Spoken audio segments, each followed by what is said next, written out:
Hello दोस्तों, और स्वागत है आपका टोटल प्रेप यूपीएससी चैनल में, जिसमें अभी आप देख रहे हैं आज की सारी करंट अफेयर्स का रैपिड राउंडअप। जहां दोस्तों the Hindu, Indian express, PIB और भी दूसरी सोर्सेज से वो सारी न्यूज़ जो कि यूपीएससी एग्ज़ाम और दूसरे सिविल सर्विसेज एग्ज़ाम्स के लिए इंपॉर्टेंट है, साथ ही साथ स्टैटिक का वो पोर्शन जो इन न्यूज़ के करंट अफेयर्स में आ जाने की वजह से अब रेलिवेंट हो गया है, उन सब पर एक सरसरी निगाह डालते हुए बहुत ही कम समय में हम आज की सारी इंपॉर्टेंट करंट अफेयर्स न्यूज़ से अप टू डेट हो जाएंगे। ठीक है, तो चलिए और ज़्यादा टाइम वेस्ट न करते हुए चलते हैं हम आज के पहले आइटम पर। देखिए आपकी फ्रंट स्क्रीन पे आपको दिख रहा है कि today is world conservation day, है ना। ये एक इंपॉर्टेंट डे है। एनवायरनमेंट एंड इकोलॉजी से संबंधित सवाल यूपीएससी में और दूसरे स्टेट सिविल सर्विसेज एग्जाम वगैरह में भी बहुत ज़्यादा प्रोमिनेंटली पूछे जाते हैं। ये एज सच भी बहुत इंपॉर्टेंट एक एरिया है। किसी भी एक्सपायरिंग ब्यूरोक्रेट और सिविल सर्वेंट को इसके बारे में जानकारी होनी ही चाहिए। तो नोट करके रखिए अपने कैलेंडर्स में कि 28 जुलाई जो है वो वर्ल्ड कंजर्वेशन डे है। ठीक है, तो चलिए चलते हैं हम आज के हाई पावर्ड एमसीक्यूज़ पर। मैं एक बार आपको बता दूं कि ये हाई पावर एमसीक्यूज़ क्यों हैं, क्योंकि ये कोई भी रैंडम आज के दिन से रिलेटेड ऐसे एमसीक्यूज़ नहीं हैं कि किसकी कहाँ अपॉइंटमेंट हो गई और कुछ भी हर न्यूज़ पे एक एमसीक्यू बनाया जा सकता है, आपको भी पता है। ये सिर्फ वो एमसीक्यूज़ हैं जो कि एग्ज़ाम्स में आने के लायक हैं। बहुत ज़्यादा चांसेस हैं कि जो एमसीक्यू आज इस वीडियो में देख रहे हैं उसी को आप यूपीएससी प्रीलिम्स के पेपर में भी देखें। ठीक है, तो चलिए इतनी भूमिका बांध दी मैंने, अब हम एमसीक्यू पे चलते हैं। देखिए आज के एमसीक्यूज़ पे चलते हैं। पहला क्वेश्चन है, India recently gave 10 broad gauge locomotives to A Nepal, B Bangladesh, C Bhutan, D Seychelles. ठीक है, इसके साथ ही साथ आप एक बार लुकअप कर लीजिए broad gauge metre gauge railway क्या होता है। ठीक है, उसकी क्या मीनिंग है, उसकी क्या डेफिनेशन है। कभी भी जो रेलवे सर्विस के लिए एस्पायर कर रहे हैं या जो भी इंटरव्यू में आपसे ये बहुत ही बेसिक सा सवाल है, पूछा जा सकता है। ठीक है, दूसरा क्वेश्चन देखते हैं, government is planning to sell stake in how many PSUs, blank PSUs. ठीक है, 20, 21, 22, 23 ये आंसर्स हैं। आपको बताना है कौन से आंसर इसमें से करेक्ट हैं। फिर थर्ड क्वेश्चन देखते हैं, India's largest tiger reserve is what, A NSTR, B Dudhwa, C Kanha और डी कालिम्पोंग। ठीक है, चौथा क्वेश्चन देखते हैं, government was directed by blank high court, which high court, to look into OBC quota in state run medical institutions. ठीक है, A Madras, B Delhi, C Shillong, D Calcutta. ठीक है, आंसर्स आपको अगली स्लाइड में मिलेंगे। उसके पहले ही आप एक बार एलिमिनेशन मेथड से अपना दिमाग लगाकर सारे अपने हिसाब से आंसर्स बता दीजिए। अगर आपको नहीं पता है तो देखते हैं उसमें से कितने सही बैठेंगे। ठीक है, चलिए आंसर्स की तरफ चलते हैं। आंसर्स आप देख लीजिए, India recently gave 10 broad gauge locomotives to Bangladesh. ठीक है, इस न्यूज़ पर हम आएंगे। Government is planning to sell stakes in 23 PSUs, ये भी हमारी आज की वीडियो में डिस्कस किया जाएगा। फिर India's largest tiger reserve is NSTR. NSTR क्या है, क्यों है, किसकी बात यहाँ पर क्यों हो रही है, हमारे वीडियो को आप देखिए, आपको पता चल जाएगा। ठीक है, फिर government was directed by the which high court, Madras high court, to look into OBC quota in state run medical institutions. ठीक है, कोटा और रिजर्वेशन से रिलेटेड मामले बहुत ज़्यादा लाइट अप हो चुके हैं, हीट अप हो चुके हैं।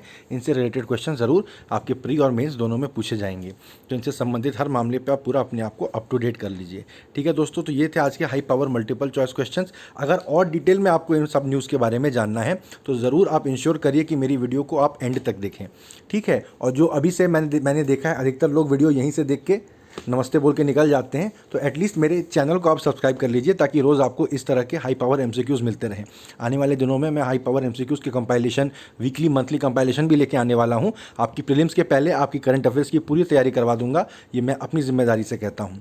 ठीक है, तो मेरे चैनल को सब्सक्राइब करिए, मेरे वीडियो को अपने दोस्तों के साथ शेयर करिए, नोटिफिकेशन बेल आइकॉन को दबाइए और प्लीज़ कमेंट सेक्शन में मुझे आके बताइए आप कौन हैं, आप क्या कर रहे हैं, आपको क्या पसंद आ रहा है, क्या नहीं आ रहा है। जब तक मेरी ऑडियंस मुझसे आके मेरे कमेंट सेक्शन में बात नहीं करेगी तब तक मुझे ऐसा लगता रहेगा कि मैं शून्य में चिल्लाया जा रहा हूँ। ठीक है, तो चलिए जो लोग यहीं से जा रहे हैं उनको राम राम, बाकी लोग आइए चलते हैं, हम लोग देखते हैं आज के करंट अफेयर्स कैप्सूल पर नज़र डालते हैं। ठीक है, करंट अफेयर्स कैप्सूल में वो छोटी छोटी न्यूज़ है जिनके पूरे पूरे आर्टिकल तो इंपॉर्टेंट नहीं है, पर बहुत सारे आर्टिकल्स में से ये छोटी छोटी पॉइंट्स इंपॉर्टेंट हैं। ठीक है, जो कि किसी एमसीक्यू में आपसे पूछी जा सकती हैं या एज सच भी आपको पता होनी चाहिए, आंसर राइटिंग वगैरह में आपके काम आएगी। ठीक है, देखिए पहला इसमें जो है, safe level of ammonia in drinking water is 0.5 parts पर मिलियन। ठीक है, ये क्वेश्चन है, बिल्कुल आपसे आसानी से पूछा जा सकता है कि अमोनिया पानी में कितना सेफ है। क्यों? क्योंकि यमुना के पानी में 0.9 पार्ट्स पर मिलियन से ज़्यादा अभी मिला है अमोनिया। ठीक है, हरियाणा में कुछ हुआ है, डैम नाले खोल दिए गए हैं, इंडस्ट्रियल एफल्जेंट उसमें आ रहा है, पानी में आ रहा है, तो यमुना की नदी में इसी की वजह से झाग बनता है यमुना के पानी में। आपने फोटोज़ देखी होंगी, छठ पूजा वगैरह महिलाएं कर रही है यमुना के पानी में झाग में खड़े होकर, वो अमोनिया की वजह से होता है, जिसका कि सबसे मैक्सिमम जो परमिसिबल लिमिट पानी में है वो 0.5 पार्ट्स पर मिलियन ppm है। ठीक है, दूसरा पॉइंट देखिए, rapid antigen test RAT has a higher level of false negatives than RT-PCR test. ठीक है, देखिए ये बहुत इंपॉर्टेंट पॉइंट है जानकारी के पॉइंट ऑफ व्यू से। ठीक है, आज ही दिल्ली के हाई कोर्ट ने दिल्ली सरकार से पूछा है कि जब रैपिड एंटीजन टेस्ट इसमें फॉल्स नेगेटिव्स ज़्यादा आते हैं तो RT-PCR से ज़्यादा रैपिड एंटीजन टेस्ट क्यों किए जा रहे हैं। सबसे पहली बात देखिए, फॉल्स नेगेटिव क्या होता है। फॉल्स नेगेटिव यानी अगर आप रैपिड एंटीजन टेस्ट कर रहे हैं और आपका पॉजिटिव आ जाता है कोरोना, तो मतलब मान के चलिए आप कोरोना पॉजिटिव हैं। पर अगर नेगेटिव आ जाता है तो इसका ये मतलब नहीं कि आप नेगेटिव हैं, तो फिर आपको RT-PCR टेस्ट कराना ही पड़ेगा, पूरी तरह से सर्टन हो जाने के लिए, श्योर हो जाने के लिए कि हम कोरोना पॉजिटिव नहीं हैं। उस सूरत में फिर ये RT test, rapid antigen test किया ही क्यों जाता है? वो इसलिए किया जाता है कि ये तुरंत रिजल्ट दे देता है। तो अगर आप घूम घूम के हर इलाके में जा के आप टेस्ट कर रहे हैं तो कोरोना पॉजिटिव लोगों को आप तुरंत पकड़ सकते हैं, ये तो कर सकते हैं, ये इस टेस्ट से हो सकता है। लेकिन जिनका नेगेटिव आया है उनको ये बात क्लियरली कम्युनिकेट कर देनी चाहिए कि भाई आप नेगेटिव हैं ऐसा मान के मत चलिए, आपके RT-PCR रिजल्ट जब आएंगे 48 घंटे के बाद, तभी हम श्योरिटी के साथ कह सकते हैं कि आप कोरोना नेगेटिव हैं। ठीक है, तो ये पॉइंट मैंने आपको बताया, इसको याद रखिए, MCQ में आ सकता है। तीसरा पॉइंट बता रहे हैं वर्टिकल ट्रांसमिशन। पुणे में पहली बार एक प्रेग्नेंट महिला से उसके नवजात शिशु को वर्टिकल ट्रांसमिशन कोरोना का हुआ है। इसका केस पहली बार सामने आया है। अभी तक माना जा रहा था कि प्रेग्नेंट महिला से, गर्भवती महिला से उसके शिशु को नहीं हो सकता था ये वर्टिकल ट्रांसमिशन। ठीक है, तो वर्टिकल ट्रांसमिशन क्या होता है ये आपसे MCQ में पूछा जा सकता है। आप याद रखिए कि गर्भवती महिला से उसके होने वाले बच्चे को या जस्ट अभी अभी हुए बच्चे को जब जो ट्रांसमिशन होता है बीमारी का, उसको वर्टिकल ट्रांसमिशन कहते हैं। ये कैसे होता है? प्लेसेंटा के थ्रू हो सकता है, ब्रेस्ट मिल्क के थ्रू हो सकता है, या डायरेक्ट कांटेक्ट तो होता ही है माँ और बच्चे का जन्म के बाद, उसके थ्रू हो सकता है। ठीक है, प्लेसेंटा क्या होता है? नाभि से जो नाल निकलती है, माँ के पेट के अंदर जुड़ी रहती है बच्चे के साथ, जो बच्चे के पैदा होते ही काट दी जाती है, उसको प्लेसेंटा कहते हैं। ठीक है, देखिए फिर चौथा पॉइंट है प्रत्यय अमृत, जिनको बिहार का नया हेल्थ सेक्रेटरी अपॉइंट किया गया है। ये किसी स्टेट PSC में, अगर आप बिहार PSC फाइट कर रहे हैं उसमें आपसे पूछा जा सकता है। फिर देखिए, बस्तर छत्तीसगढ़ के भटपाल गांव में लाउड स्पीकर से शिक्षा कंडक्ट कराई जा रही है, स्कूल एजुकेशन। वहाँ की लोकल भाषा हल्बी है। इससे रिलेटेड न्यूज़ आज के इंडियन एक्सप्रेस में आया है। लाउड स्पीकर के ज़रिए बच्चे जो है, सुबह घंटी बजती है और लाउड स्पीकर के आसपास वाले घरों में अलग अलग बच्चे इकट्ठा हो जाते हैं और लाउड स्पीकर से टीचर उनको पढ़ाते रहते हैं। ठीक है, तो ये बस्तर छत्तीसगढ़ में ये चीज़ हो रही है। वहाँ की लोकल भाषाओं में से एक भाषा हल्बी भाषा है, ये आप याद रखिए। ये CGPSC में तो आ ही सकता है, MP PSC, दूसरे स्टेट PSCs, और क्या पता UPSC में भी आपसे पूछा जा सकता है। फिर देखिए, मद्रास हाई कोर्ट ने सेंटर को डायरेक्ट किया है to constitute a committee to examine the issue of OBC quota in the all India seats of state run medical colleges. ठीक है, जो लोग यहीं से निकल जाएंगे उनके लिए मैंने ये स्टार्टिंग में बता दिया, वरना आने वाले समय में जो है वीडियो में आगे हम लोग डिटेल में इस न्यूज़ को डिस्कस करेंगे। फिर आर्मी, CRPF, BSF जो है उनको अब JNK एडमिनिस्ट्रेशन से NOC नहीं लगेगा कोई भी ज़मीन खरीदने के पहले। ठीक है, तो हमारी जो सिक्योरिटी फोर्सेज हैं वो अब जम्मू कश्मीर में कहीं उनको कुछ कंस्ट्रक्शन करना है ऑपरेशंस के लिए, सुरक्षा के लिए, तो उनको JNK एडमिनिस्ट्रेशन से पहले से NOC नहीं लगेगा और वो तुरंत अपना काम कर सकते हैं। फिर इसी के संदर्भ में ये बात आती है कि जम्मू कश्मीर जो अब यूनियन टेरिटरी बन गया तो उसके लेफ्टिनेंट गवर्नर कौन है? GC मुर्मू। ठीक है, ये नाम आप याद रखिए। फिर आज का आखिरी कैप्सूल का न्यूज़ कि बॉम्बे फ्लाइंग क्लब जो है इंडिया का पहला DGCA approved drone training school बना है। ये आपसे ज़रूर हर एग्ज़ाम में पूछा जा सकता है, इंडिया का पहला ड्रोन ट्रेनिंग स्कूल कौन सा है? वो बॉम्बे फ्लाइंग क्लब है। ठीक है, तो चलिए, जो यहाँ से निकल जा रहे हैं उनको अब नमस्ते, और अब हम लोग न्यूज़ पे चलते हैं। देखिए, Delhi Jakarta agree to enhance defence ties. Jakarta जो है वो इंडोनेशिया की राजधानी है, तो उनके defence minister general Prabowo Subianto हमारे देश में आए और हमारे डिफेंस मिनिस्टर जो हैं राजनाथ सिंह जी, उनसे उनकी मुलाकात हुई, मीटिंग हुई। देखिए, वहाँ के डिफेंस मिनिस्टर खुद जनरल हैं, है ना, ये एक नोट करने वाली बात है। उन्होंने दोनों अपने नेवल रिलेशंस को सुदृढ़ करने के लिए उन्होंने बात की है। अकॉर्डिंग टू द स्टेटमेंट, उन दोनों इंडिया और इंडोनेशिया में डिफेंस कोऑपरेशन पिछले कुछ सालों में काफ़ी बेहतरीन होता गया है और आने वाले समय में इसे एक कॉम्प्रिहेंसिव स्ट्रेटेजिक पार्टनरशिप बना के हमें चलना है। दोनों मिनिस्टर्स ने they have further agreed to enhance bilateral defence cooperation in mutually agreed areas, जो कि डिफेंस इंडस्ट्रीज़ और डिफेंस टेक्नोलॉजीज़ के फील्ड में दोनों आपस में कोऑपरेट करने वाले हैं। ठीक है, ये छोटी सी न्यूज़ थी। अगली न्यूज़ पर चलते हैं। इंडिया, जो कि हमने MCQs में बात की थी, India hands over 10 broad gauge locomotives to Bangladesh. ठीक है, बांग्लादेश को हमने 10 broad gauge locomotives hand over किए हैं। अभी देखिए, चाइना जो है भारत को हर तरह से घेरने की कोशिश कर रहा है। पाकिस्तान, नेपाल और भूटान के साथ चाइना की जो है एक 4 पार्टी मीटिंग भी आज हुई है on ways about dealing on how they are planning to deal with the corona epidemic. और इस तरह से कहना चाहिए कि भारत के सारे नेबर्स को चाइना वू कर रहा है, अपने तरफ अट्रैक्ट कर रहा है। तो भारत भी एक के बाद एक उन सबको प्रोजेक्ट्स दिए जा रहा है, उनको गिफ्ट दिए जा रहा है कि वो इंडिया का साथ न छोड़ें, इंडिया की साइड में ही रहें, चाइना के साइड में न जाएं। तो ये 10 ट्रेनें जो बांग्लादेश को दी जा रही हैं, ये उसी के परिप्रेक्ष्य में आप इसको देखिए, बहुत इंपॉर्टेंट है। वर्चुअली हमारे external affairs minister S Jaishankar और रेलवे मिनिस्टर पीयूष गोयल ने इसको फ्लैग किया, जिसको कि बांग्लादेश के फॉरेन मिनिस्टर और रेलवे मिनिस्टर ने रिसीव किया। ठीक है, छोटी सी बात है, लेकिन इस समय पे बांग्लादेश के फॉरेन मिनिस्टर ने जो बातें बोली, ये फॉरेन पॉलिसी के किसी भी आंसर राइटिंग में और इंटरव्यू में आंसर देते समय बहुत अच्छा फॉर्डर आपको मिल जाएगा। उन्होंने बहुत अच्छी अच्छी बातें बोली। उन्होंने क्या कहा, देखिए कि सबसे पहले तो उन्होंने बोला कि ये जो पैंडेमिक है, इसकी वजह से हमें इनोवेटिव सॉल्यूशंस के साथ आना पड़ा है, जिससे कि हमारे सप्लाई चेन वगैरह में सबसे कम डिसरप्शन हो। ठीक है, उन्होंने अपने एफर्ट्स वगैरह जो किए हैं, उसकी वजह से बिज़नेस कम्युनिटी जो दोनों देशों की है, उन्होंने मालगाड़ियों का इस्तेमाल चालू कर दिया है for transporting commodities and raw materials manufacturing industries के लिए। तो क्या है कि अब ये मालगाड़ियों से सामान की आवाजाही जो दोनों देशों के बीच में होगी, तो उससे ये एसेंशियल कमोडिटीज़ की कहीं कमी नहीं होने पाएगी। दूसरी बात जिन्होंने बोली, देखिए कितना अच्छा कीवर्ड है, कनेक्टिविटी इज़ प्रोडक्टिविटी। उन्होंने क्या कहा कि जितने देश के अलग अलग इलाके एक दूसरे के साथ कनेक्टेड रहेंगे, सामान की आवाजाही हो या इंटरनेट के थ्रू कनेक्शन हो या मोबाइल के थ्रू कनेक्शन हो, हर बात करिए, इन सब से प्रोडक्टिविटी बढ़ती है। उन्होंने बोला कि कनेक्टिविटी इज़ प्रोडक्टिविटी, याद रखिए, आप भी इसको कहीं छाप दे सकते हैं। उसके बाद क्या बोल रहे हैं कि उनकी जो प्राइम मिनिस्टर हैं, वो अपने नेबर्स के साथ कनेक्टिविटी बढ़ाना चाहती हैं, जिसमें कि रोबस्ट रेलवे कनेक्टिविटी एक बहुत ही बढ़िया साधन है उसके लिए। फिर क्या उन्होंने बताया कि रेलवे कनेक्टिविटी जो है, it is an enabler of economic growth, फिर it is a platform for uniform development and a catalyst for national integration. ये बातें ऐसे ही उन्होंने फ्लिपेंटली कह दी, ऐसा नहीं है। देखिए कितनी सोची समझी बातें हैं कि एक तो रेलवे से देश के अलग अलग हिस्से जितने ज़्यादा कनेक्टेड होंगे, उससे इकोनॉमिक ग्रोथ उतना ज़्यादा होगा, लोगों की आवाजाही होगी, सामान की आवाजाही होगी, काम धंधे बढ़ेंगे।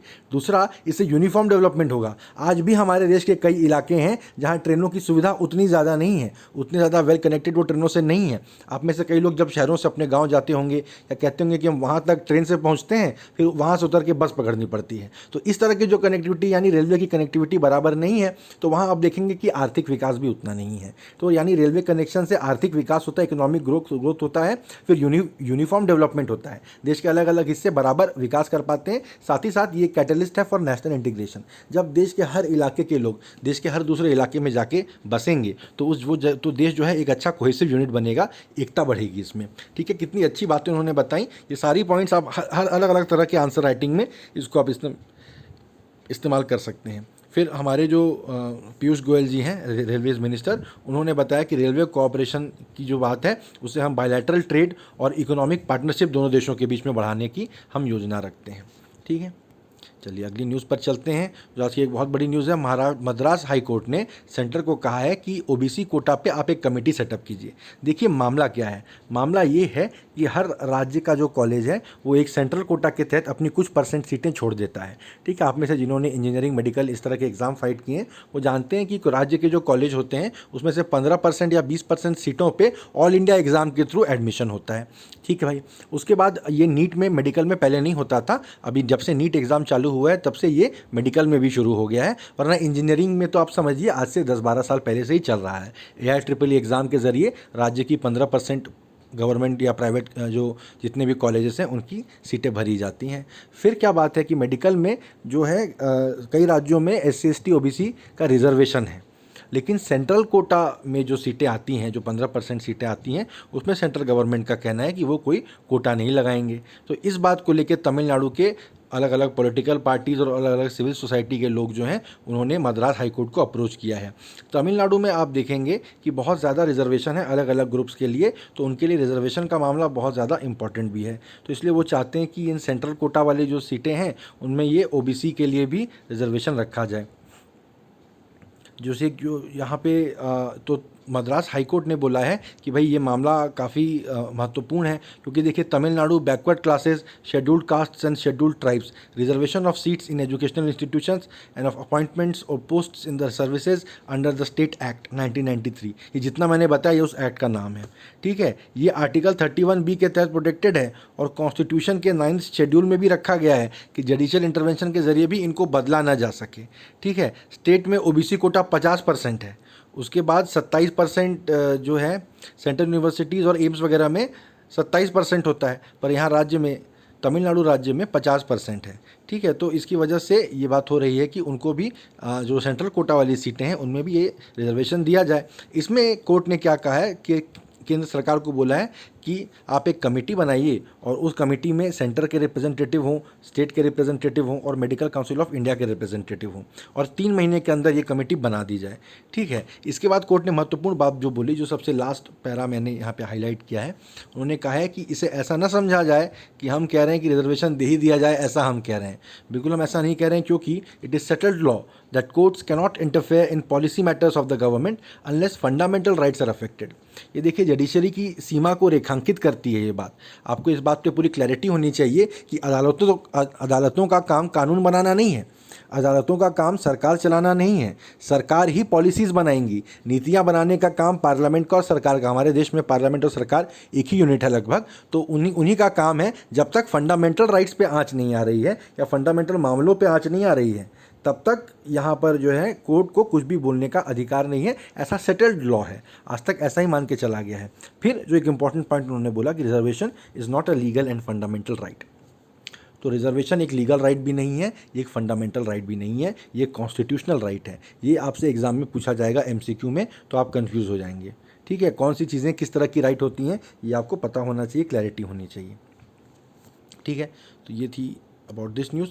अब इस न्यूज़ पे आते हैं। देखिए अब अगला भी है, महाराष्ट्र में भी एक मराठा जो कम्युनिटी है वहाँ की, जो वहाँ की OBC कम्युनिटी कहना चाहिए, मतलब वहाँ की ज़मींदार कम्युनिटी है, जैसे पाटीदार कम्युनिटी है, जाट कम्युनिटी है, पटेल हैं और मराठा हैं। ये सब ज़मींदार कम्युनिटीज़ हैं, जो कि आप एग्रीकल्चर में आप देखिए उस तरह से अब आमदनी नहीं रही है। अब फसलें उस हिसाब से नहीं हो रही हैं, फसलें हो रही हैं तो उनको उनके दाम नहीं मिल रहे हैं। आप आए दिन न्यूज़ में देखते हैं किसान ने टनों टन या क्विंटल के क्विंटल टमाटर बोलिए या आलू प्याज बोलिए ज़मीन पे फेंक दिए, रोड पे ही फेंक दिए। उन्होंने कहा कि नहीं बेचेंगे इतने कम रेट में। तो इस तरह से एग्रीकल्चर की स्थिति हमारे देश में बहुत ख़राब है। हमारा देश एक एग्रेरियन क्राइसिस से गुजर रहा है। हमारे जो न्यूज़ चैनल है वो इस पर रिपोर्ट करते नहीं हैं, करके हमें इस बात का अंदाज़ा नहीं होता है। पिछले करीब 30 सालों में 3-4 लाख या कितने लाख तो किसानों ने आत्महत्या कर ली है, ठीक है। ये बहुत बड़ी बात है, विभीषिका है। वही इस तरह से इस तरह के रिजर्वेशन वाले मूवमेंट्स में रिफ्लेक्ट होती है कि ये ज़मींदार कम्युनिटीज़ थी, जो लैंड ओनिंग कम्युनिटीज़ थी, अब वो देख रहे हैं कि भाई हमारे तो हाथ में कोई पैसा ही नहीं बच रहा है। और जिन कम्युनिटीज़ को गवर्नमेंट में आप जॉब्स में रिजर्वेशन है, उनके लिए फिर भी कुछ एक सेफ्टी नेट रहता है, एक सिक्योरिटी रहती है, तो अब ये भी डिमांड कर रहे हैं रिजर्वेशन की, है ना। तो उसी के तर्ज पे मराठास को जॉब्स और एडमिशन्स वगैरह में 1 सितंबर से मिलने वाला था रिजर्वेशन, ठीक है। लेकिन इसको चैलेंज किया गया था। ये socially and educationally backward classes act 2018, ठीक है। OBC से की जगह इनको socially and educationally backward class declare किया गया था, ठीक है। इसमें क्या हुआ था कि पिटिशनर ने बॉम्बे हाई कोर्ट का जो ऑर्डर है जून 2019 का, उसको चैलेंज किया है। उसको क्या चैलेंज किया है, जून 2019 में कोर्ट ने बोला था कि ठीक है, आप ये जो कानून बना रहे हैं, उनको रिजर्वेशन दे रहे हैं, उससे हमें आपत्ति नहीं है, लेकिन जो 16% रिजर्वेशन आप दे रहे हैं वो जस्टिफाइबल नहीं है, इसको आप कहीं से जस्टिफाई नहीं कर सकते। तो उनको 12% एम्प्लॉयमेंट पर रिजर्वेशन दीजिए और 13% गवर्नमेंट रन एजुकेशनल इंस्टीट्यूशंस में एडमिशन में आप रिजर्वेशन दीजिए, ये बात थी। तो उसको फिर किसी पिटिशनर ने चैलेंज किया है, तो कोर्ट ने बोला है कि अभी हम इस मामले पर सुनवाई करेंगे और सरकार को कहा है कि अभी आप हायरिंग मत करिए, क्योंकि अभी तो इस मामले पे सुनवाई चलेगी ना, अभी तो इस पर फाइनल फैसला आया नहीं है। तो तब तक, जब तक फाइनल फैसला ना आए, आप तब तक हायरिंग मत कीजिए। सरकार ने अदालत में ऐसा अपना हलफनामा दिया है कि हाँ, हम तब तक, जब तक आप फैसला नहीं सुनाते हैं, तब तक हम जॉब्स में हायरिंग वगैरह नहीं करेंगे। कोर्ट ने लेकिन ये कहा कि जो PG मेडिकल एडमिशन्स हैं, जो पोस्ट ग्रेजुएट मेडिकल एडमिशन्स हैं MD और MS में, वो अपने फाइनल स्टेज में हैं, तो उसमें अभी हम इंटरफेयर नहीं करेंगे, उनको आप चलने दीजिए जैसे चल रहे हैं, ठीक है। तो उन्होंने 25 अगस्त को अगली इस मामले में हियरिंग होगी। चलिए, ये थी ये न्यूज़। अगली न्यूज़ पर आते हैं। देखिए, जम्मू कश्मीर में आर्मी, सीआरपीएफ और बीएसएफ को अब ज़मीन अक्वायर करने के लिए कोई अब एनओसी नहीं लगेगा। ठीक है, लैंड एक्विजिशन का जो ये मामला है, इस पर एक सेंट्रल लॉ है, वो अब जम्मू एंड कश्मीर तक एक्सटेंड कर दिया गया है। तो जैसे देश के अलग अलग इलाकों में इसमें क्या होता है, right to fair compensation and transparency in land acquisition, rehabilitation and resettlement act 2013। आखिरी जो कॉलम है, जो थर्ड कॉलम है, उसमें जो पैरा मैंने हाईलाइट किया, वैसे तो पूरा कॉलम ही हाईलाइटेड है। आप देखिए कि इसमें जो एक कानून मैंने बताया, ये सरकारी केंद्र सरकार का कानून है, जो कि हर तरह से लैंड एक्विजिशन वगैरह पे लागू होता है। तो उसमें क्या बोला है कि land can be acquired for strategic purposes relating to naval, military, air force and armed forces of the union, including central paramilitary forces or any work vital to national security or defense of India or state police, safety of the people। ठीक है, इसमें जो land acquisition होगा, उस कानून में ये भी बताया गया कि जो यूनियन टेरिटरी होगी, वहाँ पर central government is the appropriate authority for acquisition of land. जो भी यूनियन टेरिटरी होगी एक्सेप्ट पुदुचेरी। पुदुचेरी वो जगह है, पौंडीचेरी, जहाँ पर कि उनका खुद का एक लेजिस्लेटिव असेंबली है, खुद की विधानसभा है। तो वहाँ पर वो विधानसभा, वहाँ की जो राज्य सरकार है, वो अथॉरिटी है, वो तय करेगी कि कैसे लैंड एक्विजिशन वगैरह हो, मिलिट्री, ये सब के लिए। लेकिन बाकी जगहों पर जो यूनियन टेरिटरीज़ हैं, वहाँ पर केंद्र सरकार ही फाइनल अथॉरिटी रहेगी। अब तक जम्मू एंड कश्मीर एक अलग राज्य था, वो भी एक स्पेशल स्टेटस के साथ था। तो 1970 में ये एक ऑफिस ऑर्डर निकाला गया था। वहाँ भी देखिए जो है, उस ऑफिस ऑर्डर को जो 1970 में एक रूल निकाला गया था, उसको अब रिपील कर दिया गया है, राज्य सरकार ने उसको रिपील कर दिया गया है। 1971 का सर्कुलर था, जिसमें कहा गया था कि होम डिपार्टमेंट से एक एनओसी लेना पड़ेगा, कि वहाँ की जो गृह मंत्रालय है उसको कोई आपत्ति नहीं है। ठीक है, फिर हर जगह, हर ज़िले के जो डिस्ट्रिक्ट कलेक्टर्स हैं, उनको भी बोल दिया गया है कि right to fair compensation act और competent authority land acquisition, CALA act जो है under the national highway act 1956, उसके तहत इन लोगों को, इस कानून के तहत ही अब ज़मीन एक्वायर की जाए। जो कि अब ऐसी बात हो गई है कि कोई एनओसी अब इनसे नहीं मांगा जाएगा और केंद्र सरकार जहां बोलेगी वो ज़मीन एक्वायर कर पाएगी। इसमें बहुत सारे कानूनों को मेंशन किया गया है। आप बस इतना याद रखिए कि अब उन्हें एनओसी नहीं चाहिए। और किस राज्य की बात हो रही है? जम्मू कश्मीर की बात हो रही है। जो थोड़ी भी न्यूज़ फॉलो करते हैं वो समझ जाएंगे कि इस न्यूज़ की इंपॉर्टेंस क्या है। ठीक है, फिर इसी न्यूज़ के एकदम एंड में अब आप तीसरे कॉलम का आखिरी पैरा देखिए। सरकार ने ये भी क्लियर किया है कि there is no decision to either transfer any new land or declare areas outside cantonments or army land as strategic. वो कह रहे हैं कि इसके ज़रिए जो है आर्मी ये नहीं करेगी कि अब कैंटनमेंट या मिलिट्री एरिया के बाहर ज़मीन अक्वायर करने लगेगी। ऐसा कोई प्लान नहीं है। ठीक है, जो ऑलरेडी प्रोजेक्ट चल रहे हैं आर्मी के अंडर में, जो लैंड है वहाँ नया कंस्ट्रक्शन होगा वगैरह वगैरह, उसी को इस कानून के तहत लाया जाएगा। तो अगर कुछ लोगों को ऐसा डाउट है कि इसके ज़रिए तो पूरे राज्य को ही मिलिट्री कैंटनमेंट आप बना देंगे, जब जहाँ चाहे मिलिट्री घुस जाएगी और सिविलियंस की कोई जगह ही नहीं बचेगी, इस तरह के जम्मू कश्मीर के लोगों के और वहाँ के राजनेताओं के कंसर्न्स रहते हैं। तो टू एले देयर फियर्स जिसे कहते हैं, इस तरह का भी एक स्टेटमेंट दिया गया है सरकार द्वारा। ठीक है, अगली न्यूज़ पे चलते हैं। देखिए, जयराम रमेश जी जो हैं वो एक draft EIA environmental impact assessment पे जो नया कानून आ रहा है उसको लेकर वो काफ़ी चिंतित हैं। उन्होंने अपना डिस्प्लेजर प्रकाश जावड़ेकर जी को व्यक्त कर दिया था। तो उन्होंने क्या कहा था कि he is strongly objecting to the draft. उन्होंने कहा था the draft reflects a mindset that sees environmental regulation as unnecessary regulatory burden and not as an essential obligation. जो पहली कॉलम का जो पैरा मैंने हाईलाइट किया है उसको आप देखिए। तो वो कह रहे हैं कि इस जो ड्राफ्ट आपने बनाया है उससे एक ऐसी मानसिकता झलकती है कि एनवायरमेंटल रेगुलेशन एक बोझ है, जैसे तैसे निभा दो यार उसको, है ना। जबकि वो एक कितनी बड़ी एक जिम्मेदारी है, एक नेसेसरी ऑब्लिगेशन है हमारा आने वाले जो पीढ़ियां हैं उसके प्रति। ये आपके इस ड्राफ्ट EIA से नहीं झलक रहा है। तो हमारे हेल्थ और welfare of our people and for ensuring development that is sustainable, ये बहुत ज़्यादा इंपॉर्टेंट है। तो अब इसके रिस्पांस में जावड़ेकर जी ने उनको एक रिस्पांस दिया और उन्होंने बोला कि आप मतलब एकदम सिरे से खारिज कर दिया उनके कंसर्न्स को। कहा कि आप बेसलेस बात कर रहे हैं, मैं आने वाले समय में आपको डिटेल में रिप्लाई करूंगा और गवर्नमेंट सब अलग अलग वर्गों से जो भी सुझाव आ रहे हैं उनके सुझावों को एक्सेप्ट करके फाइनल कानून बनाएगी। क्योंकि ये लॉ फिलहाल एक ऐसे स्टेज में है जिसमें हर स्टेक होल्डर्स से ओपिनियन इनवाइट किया गया है। तो आप भी जाके पढ़िए इसको ऑनलाइन, और अगर आपके भी मन में कोई ओपिनियन है तो आप प्रकाश जावड़ेकर जी को ये ईमेल कर सकते हैं। तो इस पर रमेश जी जो है, जयराम रमेश, जो UPA गवर्नमेंट में एनवायरनमेंट मिनिस्टर थे और वो काफ़ी विख्यात थे या कुख्यात थे, जैसा भी आप कहें, कि उनकी मिनिस्ट्री किसी भी प्रोजेक्ट को अप्रूवल नहीं देती थी। ठीक है, जहाँ भी इंडस्ट्री लगेगी या खदानें लगेंगी, जो भी होगा, देखिए कहीं जंगल कटेगा, कहीं पानी प्रदूषित होगा, कुछ ना कुछ इस तरह की चीज़ें होंगी, तो बहुत सारे प्रोजेक्ट्स जो थे उनको उन्होंने खड्डे में डाल दिया था। बहुत सारे एयरपोर्ट्स भी नहीं बन रहे थे इसीलिए, क्योंकि वो उसके एनवायरमेंटल क्लियरेंस मिलता ही नहीं था। हमें कहीं ना कहीं इन दोनों के बीच में एक बैलेंस स्ट्राइक करना पड़ेगा। हमें हमारा पर्यावरण भी बचाना पड़ेगा, क्योंकि रहने के लिए एक ये ज़मीन ही है, ये पृथ्वी ही है, लेकिन हमें आर्थिक विकास भी तो करना पड़ेगा। हमें नई फैक्ट्रियां भी तो लगानी पड़ेंगी, नई खदानें खोदनी पड़ेंगी और नए एयरपोर्ट बनाने पड़ेंगे, नए शहर बसाने पड़ेंगे। अब पता नहीं ये कैसे होगा, इन दोनों में बैलेंस कैसे स्ट्राइक किया जाएगा ये पता नहीं। पर फिलहाल एक तो वो उस समय मंत्रालय में मंत्री थे ही, पर्यावरण मंत्री, अभी वो standing committee on science and technology, environment, forest और क्लाइमेट चेंज के चेयरमैन हैं। देखिए ये जो कमेटी है इसमें क्या क्या चीज़ें इंक्लूड की गई हैं, साइंस और फिर एनवायरनमेंट और फॉरेस्ट और क्लाइमेट चेंज, इन सबको एक यूनिफाइड तरीके से हमें देखना है, इसलिए एक कमेटी ऐसी बनाई गई है। उसमें उन्होंने कहा है कि चलिए मैं अब आपको स्पेसिफिक बातें करता हूँ। आपने कहा है कि मैं बहुत ही गलत अप्रोच ले रहा हूँ। उसमें उन्होंने कहा कि पोस्ट फैक्टो अप्रूवल का इसमें प्रावधान किया गया है। पोस्ट फैक्टो अप्रूवल का मतलब क्या होता है, जब इवेंट हो गया उसके बाद अप्रूवल ले लो। कहीं फैक्ट्री लग गई, कहीं बिजनेस चल गया, बाद में आप इन्वायरमेंटल क्लियरेंस लेते रहना, पहले प्रोजेक्ट तो लगा लो। देखिए ये अपने आप में पेटेंटली एक मतलब फर्जीवाड़े की बात है, इसको फर्जीवाड़ा ही कहेंगे और क्या कह सकते हैं, कि जब एनवायरमेंटल मिनिस्ट्री से आप क्लियरेंस लेंगे, वो बताएंगे कि हमारे ये कंसर्न है, आप यहाँ पर ऐसा मत कीजिए, वहाँ पर वैसा कीजिए, तो आप उस हिसाब से ही तो अपना प्रोजेक्ट लगाएंगे, अपनी फैक्ट्री लगाएंगे, अपनी खदान खोदेंगे, आप उस हिसाब से पेड़ काटेंगे, जंगल काटेंगे, नदी के ऊपर बांध बनाएंगे। अगर आपने पहले ही जो करना था कर लिया और उसके बाद आप अप्रूवल लेने गए, तो अब आप आए ही क्यों हैं? अब क्या मिनिस्ट्री आपको बोलेगी और अब आप क्या करेंगे? ये तो अपने आप में बड़ी विचित्र बात है। सरकार को इस पर बहुत क्लैरिटी के साथ जवाब देना पड़ेगा कि इस तरह के प्रावधानों से उनका मंतव्य क्या है।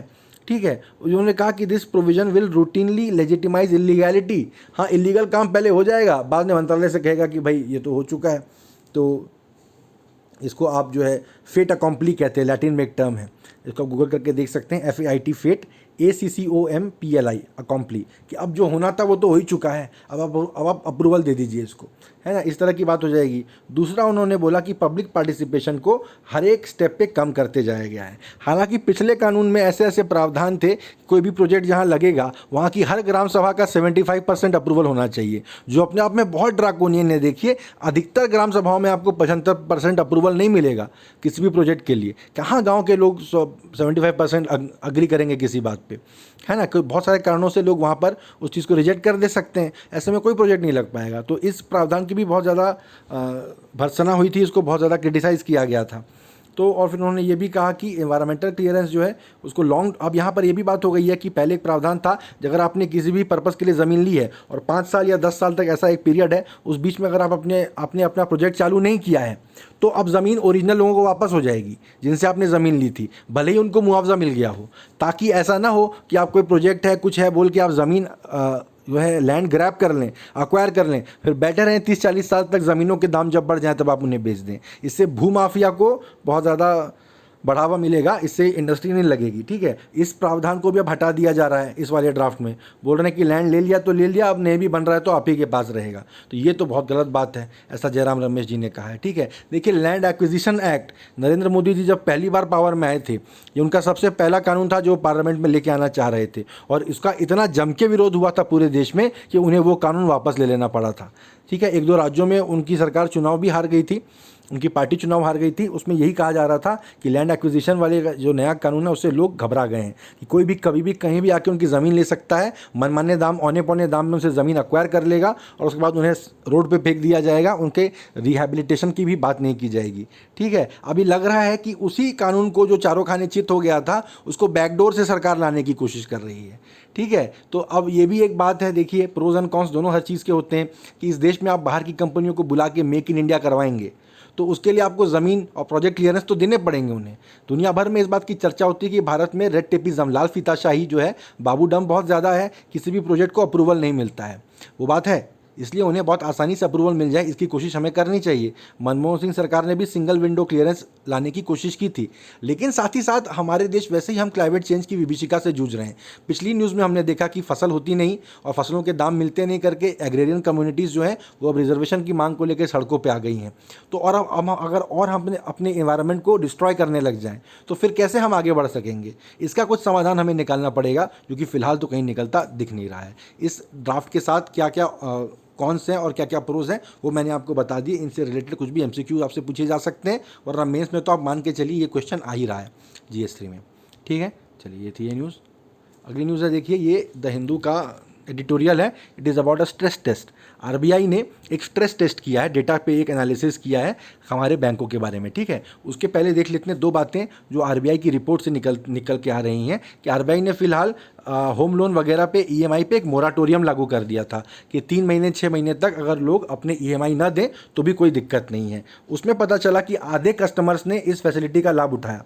उन्होंने कहा कि हाँ, हम अभी ईएमआई देने में अक्षम पा रहे हैं अपने आप को मोराटोरियम पीरियड में। तो इससे पता चलता है कि जो घर हमारे देश में डोमेस्टिक सेविंग है, हाउस होल्ड सेविंग है, उसकी स्थिति कितनी ख़राब है, कितनी प्रिकेरियस है, लोगों की आर्थिक स्थिति कितनी ख़राब है। हालांकि भाई जब लॉकडाउन धीरे धीरे खुलने लगा तो इस नंबर में सुधार हुआ। अभी आधे लोग इस फैसिलिटी को यूटिलाइज़ नहीं कर रहे हैं। साथ ही साथ बोला गया कि अधिकतर पब्लिक सेक्टर बैंक के लोगों ने जो है 2/3 लगभग 66% पब्लिक सेक्टर बैंक के जो लोनधारी हैं उन्होंने बोला कि हम अभी ईएमआई देने में अक्षम पा रहे हैं अपने आप को। हालांकि प्राइवेट बैंक में ये तादाद आधे से भी कम की थी।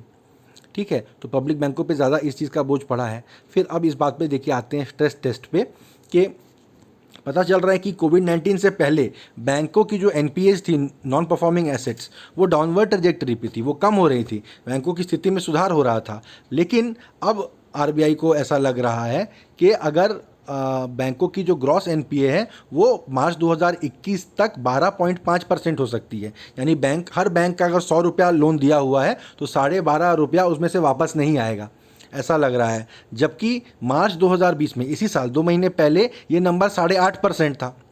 ठीक है, कि 100 रुपये के लोन दिए हुए में 8.5 रुपया वापस नहीं आता, ऐसा लगता।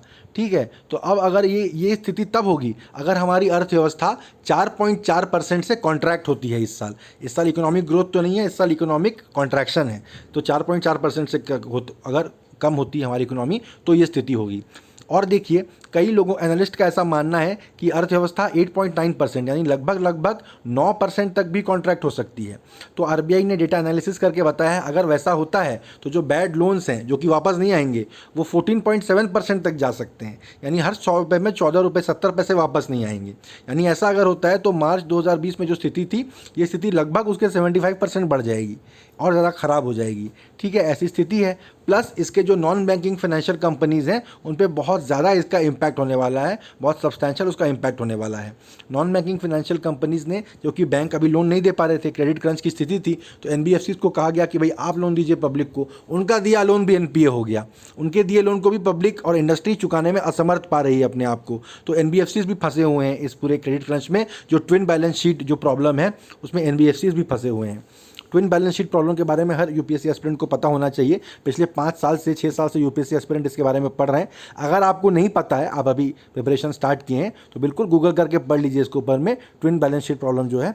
और मृणाल सर के इकोनॉमी के लेक्चर्स यूट्यूब पे ज़रूर आप देखते होंगे। अगर आप नहीं देखते हैं तो आपको देखने चाहिए, बहुत ज़्यादा नॉलेज आपको वहाँ से मिलेगी। ठीक है, तो अब क्या प्रॉब्लम हो गई है कि एनबीएफसीज भी लोन देख के अगर फंस जाएंगे, और बैंकों का तो एनपीए है ही है, तो उनको बहुत ज़्यादा कैपिटल देने की ज़रूरत है। क्योंकि बैंकों को एटलीस्ट 9% जितना उनका एसेट है उसमें से 9% अपने पास रिजर्व में मेंटेन करके रखना ही है। This is the Basel 3 norm. अब आने वाले समय में या तो सरकार उन्हें और पैसे दे, जो कि देने के लिए सरकार के पास अब पैसे नहीं हैं।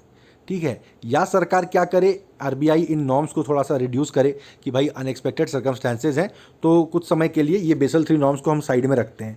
जब स्थिति सुधर जाएगी तब फिर से नॉर्म्स हम लागू करेंगे। अभी इसको थोड़ा खाली छोड़ो, बैंकों को और पैसा लोन में देने दो।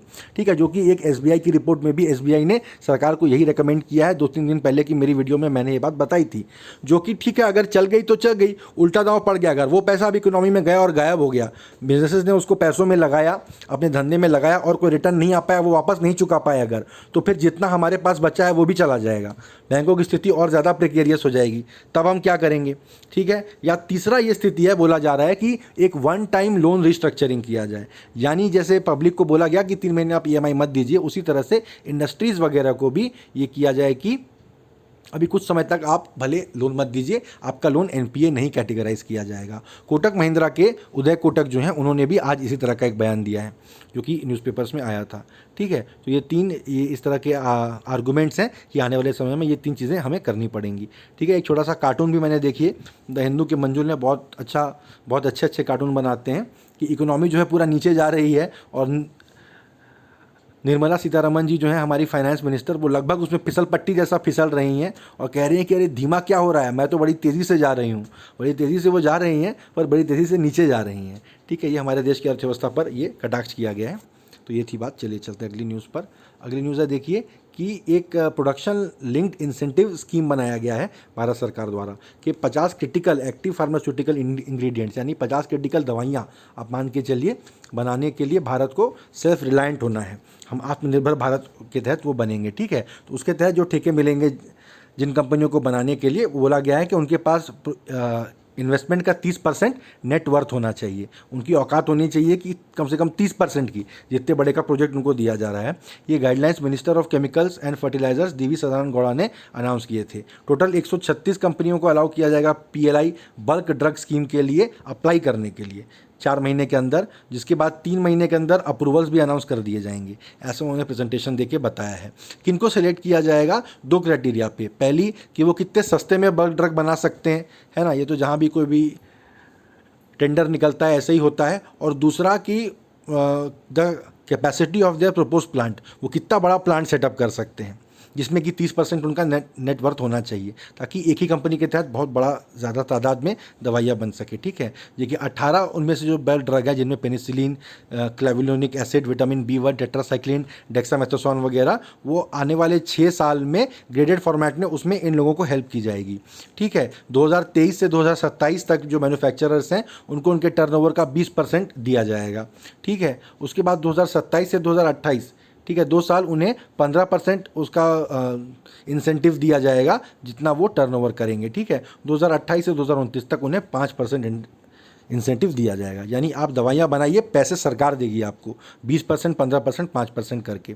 ठीक है, उसके बाद एक सेकेंड क्लास ऑफ मेडिसिन हैं जो कि फर्मेंटेशन बेस्ड, अच्छा देखिए इसमें जो इन्वेस्टमेंट है वो किस लिए दिया जाएगा? मैन्युफैक्चरिंग फैसिलिटी बनाने के लिए उन्हें दिया जाएगा, क्योंकि फर्मेंटेशन बेस्ड ड्रग इंटरमीडियरीज या की स्टार्टिंग मटीरियल कहा जाता है, बेसिकली रॉ मटीरियल है, की स्टार्टिंग मटीरियल की पहले ये सामान तो चाहिए तब तो दवाइयाँ बनेंगी, है ना। तो उसके लिए 50 करोड़ से 400 करोड़ उन्हें दिए जाएंगे लोन के तौर पे, डिपेंडिंग ऑन द टाइप।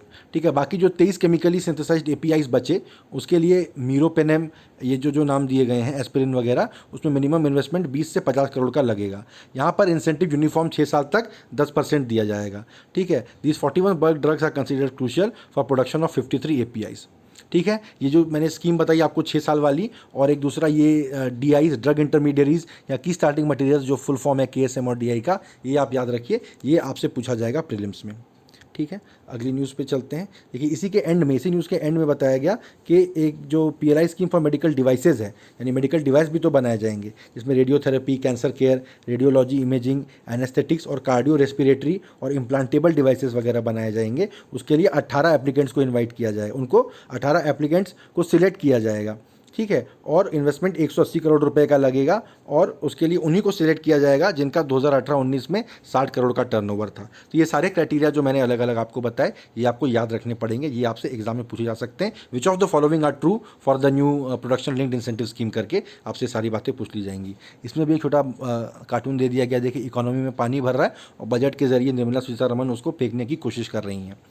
ठीक है, चलिए चलते हैं अगली न्यूज़ पर। Government to go ahead with divestment of 23 PSUs cleared by cabinet. Cabinet ने 23 पब्लिक सेक्टर कंपनीज में अपने स्टेक को सेल करने का, डाइवेस्टमेंट करने का प्लान ओके कर दिया है। सरकार उस पर आगे बढ़ने वाली है। ठीक है, और उसके बाद उन्होंने बोला कि गवर्नमेंट स्मॉल फाइनेंस बैंक्स और नॉन बैंकिंग फाइनेंस कंपनी से भी बात कर रही है, उनको जिस तरह की भी सपोर्ट चाहिए होगी सरकार उन्हें देगी, वो ऐसा कह रही हैं। उनसे कहा गया कि ट्रैवल और टूरिज्म सेक्टर को रिलीफ दीजिए, और उन्होंने कहा कि सरकार सही समय का इंतजार कर रही है। पब्लिक सेक्टर बैंक जो PSUs हैं उसमें अगर आप अपने शेयर बेचना चाहते हैं तो फिलहाल मार्केट की स्थिति उतनी अच्छी है नहीं, लोगों के सेंटिमेंट उतने अच्छे हैं नहीं, उतने बढ़िया दाम नहीं मिलेंगे अभी। तो जब मार्केट में उछाल आ रहा होगा, थोड़े इकोनॉमिक सेंटिमेंट्स बेटर हो जाएंगे, तब ये स्टेक्स को बेचा जाएगा। ठीक है, देखिए अगली न्यूज़ चलते हैं। कंजर्वेशनिस्ट जो हैं वो इस बात पे बहुत खुश हैं कि टाइगर्स की संख्या अब जा रही है। कल ही हमने बात की थी, दुनिया भर में टाइगर का जो इलीगल ट्रेड होता है उसमें इंडिया नंबर 1 है, तो ये तो एक कॉज ऑफ कंसर्न है ही, पर साथ ही साथ हम ये देख रहे हैं कि टाइगर्स की संख्या भी हमारे देश में बढ़ रही है। उसमें देखिए पहली लाइन है, the tiger is burning bright in Andhra Pradesh, ऐसा कहा जा रहा है। टाइगर टाइगर बर्निंग ब्राइट एक बहुत ही फेमस पोयम है, आप इसको गूगल करके देख सकते हैं। बहुत दुनिया भर में बहुत नाम है इस पोएम का, कोई 8-10 लाइन की पोएम है, उसी को उसमें कोट किया गया है। फिर बता रहे हैं कि इंडिया में 2226 टाइगर्स हैं, जो कि दुनिया भर के जितने भी टाइगर बच्चे हैं उसके 75% हैं। ठीक है, टाइगर फूड पिरामिड के एकदम टॉप पे है। बहुत सारे फूड चेन मिलके एक फूड पिरामिड बनाते हैं, और उस पे टॉप पे जो एनिमल होता है वो बहुत इंपॉर्टेंट होता है पूरे इकोसिस्टम की सुरक्षा के लिए, पूरे इकोसिस्टम के वेलबींग के लिए। ठीक है, देखिए इसमें ये बताया गया है, जो हमने MCQs में भी डिस्कस किया था, Nagarjuna Sagar Srisailam tiger reserve NSTR जो है हमारे देश का सबसे बड़ा टाइगर रिजर्व है। तो यहाँ पे भी जो नंबर ऑफ बिग कैट्स है it is on the rise. इसमें एक और बात बोली गई है, देखिए स्टॉक बेनिफिट। देखिए NSTR में स्टॉक बेनिफिट है 50,130 करोड़ का, और फ्लो बेनिफिट है 16,202 करोड़ का। इसका क्या मतलब है, इसमें जो टिम्बर है, इससे जो भी प्रोडक्ट्स निकलते हैं उनको बेचा जाता है ना, उसमें जो जितना पोटेंशियली आप मतलब पैसा बना सकते हैं उसको स्टॉक बेनिफिट बोला जाता है, और एक्चुअली जितना पैसा आप बना रहे हैं, जितने का पैसा आ रहा है, रिटर्न आ रहा है, उसको फ्लो बेनिफिट बोला जाता है। तो वो आंकड़ा यहाँ पे दिया गया है। स्टॉक बेनिफिट और फ्लो बेनिफिट क्या होता है ये आपसे पूछा जा सकता है MCQs में, इसको आप याद कर लीजिए। ठीक है, फिर इसमें बोला जा रहा है कैसे यहाँ पर उन्होंने टाइगर्स की संख्या में बढ़ोतरी पाई है। तो कहा लोकल ट्राइबल्स जो हैं, जिनकी संख्या 500 के आसपास है, उनको उन्होंने अपने साथ शामिल किया, उनकी सहायता ली कि उन्होंने सर्वेलेंस किया और पोचिंग वगैरह से लोगों को रोकने में उन्होंने हेल्प की। तो ये इस तरह के कदम उन्होंने उठाए हैं जिसके ज़रिए यहाँ टाइगर्स की संख्या बढ़ी है। ठीक है, अब देखिए डेटा प्रोटेक्शन लॉ एक बन रहा है। सुप्रीम कोर्ट ने 2 साल पहले ये बोला है कि privacy is a fundamental right. ठीक है, तो उसके बाद सरकार ने एक पर्सनल डेटा प्रोटेक्शन बिल 2019 में लेके आया, जिसको कि पार्लियामेंट ने एक कमेटी को भेज दिया, joint committee on the personal data protection bill 2019। उसमें अपोजिशन के भी MPs हैं और BJP के भी MPs हैं। ठीक है, उन्होंने वो इस बिल को अब डिस्कस कर रहे हैं। उन्होंने क्या बोला कि इसका जो सेक्शन 35 है और 36 है, वो इस बिल की जो आत्मा है, the spirit of the law, उसके साथ में बैठ नहीं रही है। देखिए इसमें जो चौथा कॉलम है, जो कि मैंने दोनों साइड लाइन पैरेलल लाइन खींच के मैंने हाईलाइट किया है, सेक्शन 35 कहता है कि नेशनल सिक्योरिटी के इंटरेस्ट में, public order, integrity of India, security of state, ये सब के इंटरेस्ट में सरकार की किसी भी एजेंसी पे ये जो डेटा प्रोटेक्शन है कि सरकार आपका डेटा नहीं ले सकती है, वो लागू नहीं होंगे।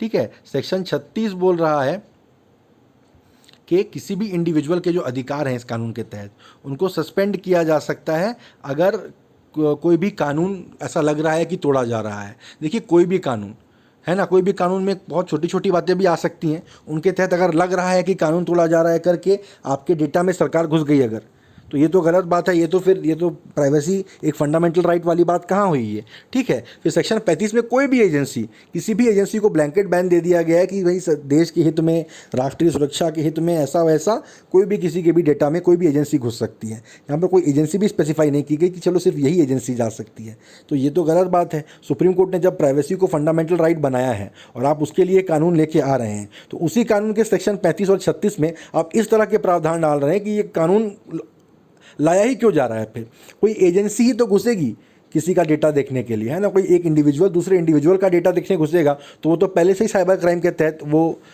बात जो है वो क्या कहते हैं क्लासिफाइड है ना। तो ये तो पूरी गलत बात है। एक कानून बना के उसी कानून में ऐसे प्रावधान डाल दिए कि वो कानून नल एंड वॉइड एक तरह से हो जाए, तो इस बात को लेके लोग विरोध कर रहे हैं। ठीक है, तो सेक्शन 35 और 36 जो है ये आप याद रखिए कि इनको लेके प्रॉब्लम चल रही है पर्सनल डेटा प्रोटेक्शन बिल में। तो थैंक यू गाइज, ये थी मेरी आज की करंट अफेयर्स की कवरेज। अगर आप यहाँ तक पहुँचे हैं तो आपका बहुत बहुत शुक्रिया है, और प्लीज़ इस वीडियो को अपने दोस्तों के साथ शेयर करिए, मेरे चैनल को सब्सक्राइब करिए, मेरी वीडियोज़ को लाइक करिए, ठीक है। और मुझे कमेंट सेक्शन में प्लीज़ बताइए कि आप कौन हैं, आप क्या तैयारी कर रहे हैं, आपको मेरी वीडियोज़ में कुछ अच्छा लग भी रहा है कि नहीं लग रहा है। जितने थोड़े अगर एक दो लोग भी मेरे साथ आके मेरे वीडियोज़ में बातें करेंगे तो मुझे लगेगा कि मेरा एफर्ट वेस्ट नहीं जा रहा है, ठीक है। चलिए, थैंक यू गाइज, मिलते हैं कल।